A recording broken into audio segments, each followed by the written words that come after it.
জয়গুরু। পরমপিতা রাতুল শ্রীচরণে প্রণাম। জগজ্জনী শ্রী বড় মা শ্রীচরণে প্রণাম। পরম পূজ্যপাদ শ্রী বরদাস শ্রীচরণে প্রণাম। পরম পূজ্যপাদ শ্রী আচার্যদেবের শ্রীচরণে প্রণাম। আপনাদের সবাইকে আমার জয়গুরু। ঠাকুর পুণ্যপুঁথি গ্রন্থে এমন কি করতে বললেন আমাদের সন্ধেবেলা 7 দিন। সন্ধেবেলায় কি করতে বললেন ঠাকুর পুণ্যপুঁথি গ্রন্থে, আর ভগবান মহাদেবের প্রসাদের ব্যাপারে, খাওয়ার ব্যাপারে কি বললেন। জয়গুরু। ঠাকুর পুণ্যপুঁথি গ্রন্থে বললেন, দেখ আমার শক্তি কত, দেখ আমার ভেতর কত শক্তি, একবার আমায় চিনে নে বল, আয় একবার সন্ধ্যার সময় হরিনাম বল। দেখ আমার কত শক্তি, আমায় একটু বিশ্বাস কর, একবার ছুটে আয়, দেখ আমি মায়ার আবরণ ছিঁড়ে দিতে পারি কিনা।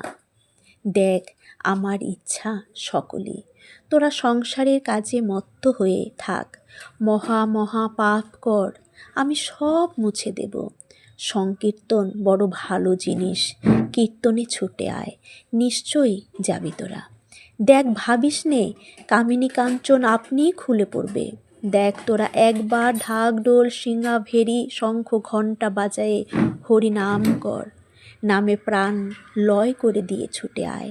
নিশ্চয় নিশ্চয় একবার করে দেখ, 7 দিন করে দেখ। ঠাকুর বললেন, একবার সন্ধেবেলা হরি নাম বল।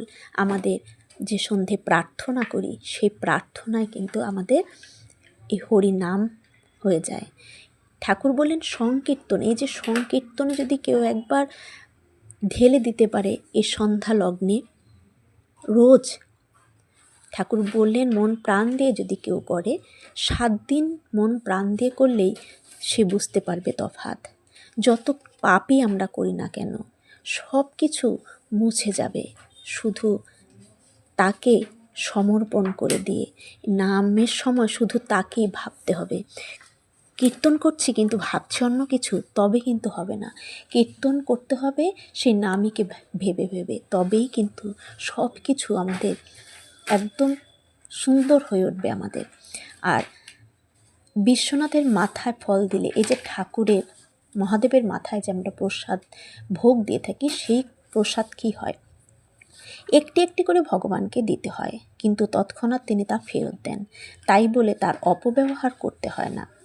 বিশ্বনাথের মাথায় ফল দিলে তা খাওয়া যায় না যে তা নয়। আমরা অনেকেই এটা শুনেছি যে আমরা যখন মহাদেবের কাছে আমরা কোনো ফল অর্পণ করি, কোনো ভোগ দিই, সেটা নাকি খাওয়া যায় না, অনেকে এটা বলে থাকে। কিন্তু ঠাকুর পুণ্যপুঁথি গ্রন্থে বললেন যে খাওয়া যায় না যে তা নয়, খাওয়া যায়, তবে তার সৎ ব্যবহার করতে হয়, সৎ ব্যবহার করতে হয়, এটি নিবৃত্তি।